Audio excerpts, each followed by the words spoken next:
अल्लाह के रसूल आप सल्लल्लाहु अलैहि वसल्लम की हदीस का मफहूम है कि सिदरतुल मुंतहा से 4 नहरें निकलती हैं, 2 बातिनी 2 जाहिरी नहरें हैं। जाहिरी नहर नील और फरात हैं। अब ऐसी ही एक बात ईसाईयत के अकीदे का भी हिस्सा है। उनके मुताबिक भी जन्नत से 4 दरिया निकलते हैं, जिनमें वो एक टाइग्रस रिवर को शुमार करते हैं और एक नील को। अब टाइग्रस रिवर वही है जिसको हम लोग दजला कहते हैं। वैसे मैं आपको बता दूं कि दजला फरात से ही अलग होती है और बाद में इराक में पहुंचते पहुंचते फिर से वो एक हो जाती हैं। यहाँ ये बात भी काबिले गौर रहे कि इंजील में बड़े पैमाने पर तब्दीलियां हुई हैं, लेकिन फिर भी इंजील अल्लाह का ही कलाम है और आज भी उसमें ऐसी बहुत सारी बातें मौजूद हैं जिनका जिक्र कुरान और हदीस में हमें मिलता है। इसलिए आज हम इंजील से उन बातों को आपके सामने रखेंगे जिनका जिक्र हमें कुरान और हदीस में भी मिलता है।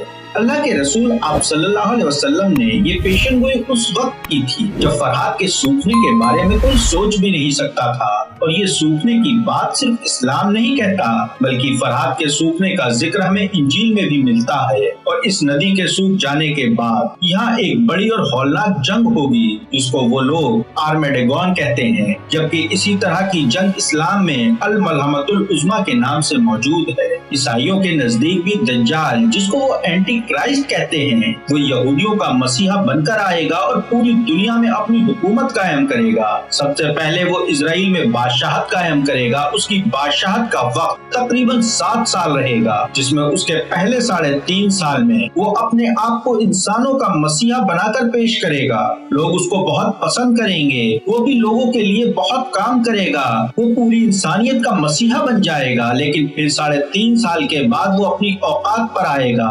अब ईसाइयों के मुताबिक उसके आने से पहले हैकल सुलेमानी की तीसरी बार तामीर होगी, जिसमें आकर दज्जाल हुक्मरानी करेगा और अपने आखिरी 3.5 साल बाद वो इसी इबादतगाह में इजरायली रसूमात पर पाबंदी लगा देगा, जैसे कुर्बानी वगैरह पर। हम आपको यहाँ ये भी बता दें, कुर्बानी यहूदियों के लिए एक अहम फरीजा है। इसके बाद दज्जाल उस हैकल में अपना एक बुत बनवाएगा और पूरी दुनिया को ये ऐलान करेगा कि मैं खुदा हूँ और अब तुम मेरी इबादत करो। इसको देख जो वहाँ यहूदी होंगे वो उसकी मुखालफत करेंगे, फिर वो उनको मारेगा, हत्ता कि वो लोग जंगल और पहाड़ों में भाग जाएंगे और फिर वो उनको वहाँ से ढूंढ कर कत्ल करने की कोशिश करेगा। वो कुछ को कत्ल करने में कामयाब हो जाएगा और कुछ बाकी रह जाएंगे। ये सब मैं आपको ईसाईयत की किताबों के अलग अलग चैप्टर से बता रहा हूँ, जबकि इसी तरह के अल्फाज हमें हदीस में मिलते हैं। लेकिन यहाँ गौर करने वाली बात लफ्ज यहूदी है, क्योंकि हम जानते हैं बनी इसराइल वही कौम है जो अल्लाह की पसंदीदा कौम थी और अल्लाह ने इस कौम को बहुत सारी नेमतों से नवाजा था। सबसे बड़ी नेमत तो ये थी कि अल्लाह ताला ने इन पर बहुत सारे अंबिया अलैहिस्सलाम भेजे और इनको लंबे वक्त तक कभी तन्हा नहीं छोड़ा। और यही वो कौम थी जिनके लिए अल्लाह ताला ने 3 आसमानी यानी 4 आसमानी किताबों में से 3 आसमानी किताबें इसी कौम पर नाजिल की थी, जिसमें तौरात, ज़बूर और इंजील शामिल है। इसके अलावा भी बहुत सारी और दूसरी नेमतें हैं जो इनको अता की गई थी, लेकिन ये कौम बार बार अल्लाह की नाफरमानी करती रही और अल्लाह इन पर बार बार अजाब भेजता रहा। जबकि इन्होंने हद तक पार कर दी जब अल्लाह के रसूल हजरत ईसा अलैहिस्सलाम को इस कौम ने कत्ल करने का मंसूबा बनाया और उस मंसूबे पर अमल किया, क्योंकि इनके मुताबिक तो हजरत ईसा अलैहिस्सलाम को सूली पर चढ़ाकर मार दिया गया है। इस बात को ईसाईयत की अक्सरियत भी मानती है और यहूदी भी मानते हैं, जबकि मुसलमानों का नजरिया ये है कि हजरत ईसा अलैहिस्सलाम को सूली पर कभी चढ़ाया ही नहीं गया, बल्कि अल्लाह ताला ने आपको जिंदा आसमानों पर उठा लिया। लेकिन इस अमल के बाद यहूदियों ने अपने ऊपर एक बड़े और हौलनाक अजाब को दावत दे दी और अल्लाह ने भी वो अजाब इन पर तय कर दिया जो हजरत ईसा अलैहिस्सलाम के हाथों इन पर आएगा और दुनिया से इनका सफाया हो जाएगा। खैर, यहाँ काबिल गौर करने वाली बात ये भी है कि जिन बनी इसराइल के बारे में इंजील में ये आयात दी गई हैं, वो ईमान वालों के लिए बात बोली जा रही है। और ठीक यही बात हमें हदीस में मिलती है कि जब दज्जाल का खुरूज हो तो अहले ईमान को चाहिए कि वो पहाड़ों और जंगलों की तरफ रुख कर लें। यहाँ पर भी अल्लाह के रसूल आप सल्लल्लाहु अलैहि वसल्लम ईमान वालों को कह रहे हैं, ना कि हर उर्दू नाम वाले को। अगर आसान लफ्जों में कहूँ तो मुसलमान का मतलब ही मुकम्मल ईमान वाला, इसी तरह बनी इसराइल का मतलब मुकम्मल ईमान वाले। यहाँ सिर्फ मुसलमान नाम रखने या यहूदी नाम रखने से मुराद नहीं है, बल्कि मुराद है जिसने अल्लाह की तौहीद और नबी या रसूल के फरमान को माना, वो अल्लाह का बंदा है। क्योंकि कुरान ने ये साफ तौर पर बयान कर दिया है कि अल्लाह ने ही हजरत इब्राहिम अलैहिस्सलाम को भेजा, हजरत मूसा अलैहिस्सलाम को भेजा, हजरत ईसा अलैहिस्सलाम को भेजा और आखिरी रसूल आप सल्लल्लाहु अलैहि वसल्लम को भेजा। और वही एक परवरदिगार है जिसने तौरात, ज़बूर, इंजील और कुरान को भेजा।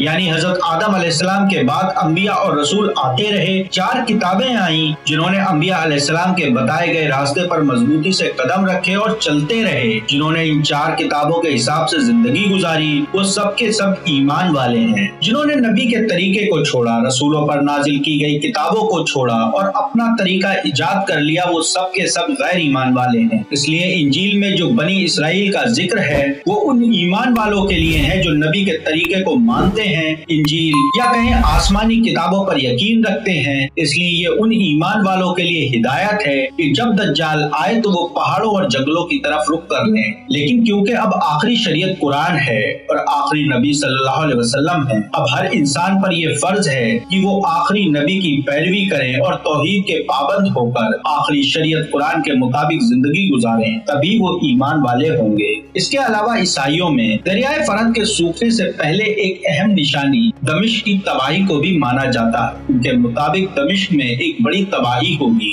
और वो तबाही ऐसी होगी कि वहाँ कोई इंसान पनाह लेने की भी नहीं सोचेगा। अगर आप बीते 10 सालों को उठाकर देखें और दमिश्क, सीरिया और लीबिया के हालात को देखें तो ये पूरा का पूरा एरिया बुरी तरह से तबाह और बर्बाद हो चुका है और वाकई में यहाँ पर एक बहुत बड़ी तबाही आ चुकी है। हदीस में भी हमें मुल्क शाम के बर्बाद होने की कई रिवायात मिलती हैं। अल्लाह के रसूल आप सल्लल्लाहु अलैहि वसल्लम ने शाम के लिए जो दुआ की वो हदीस भी हमें सही बुखारी में मिलती है। इसके अलावा ईसाईयत में ये नजरिया भी मिलता है कि इस जंग में इजराइल के ऊपर सीरिया के रास्ते से चढ़ाई की जाएगी। इसके मुताबिक इस जंग में मशरिक यानी अरब की फौजें आएंगी जो इजराइल को तबाह करने के लिए इन पर चढ़ाई करेंगी। साथ ही उनका ये भी कहना है कि दरिया के सूखने के बाद याजूज माजूज की जंग की शुरुआत होगी। यहाँ मैं आपको ये भी बता दूं कि ईसाइयों के मुताबिक याजूज माजूज 2 बार खुरूज करेंगे।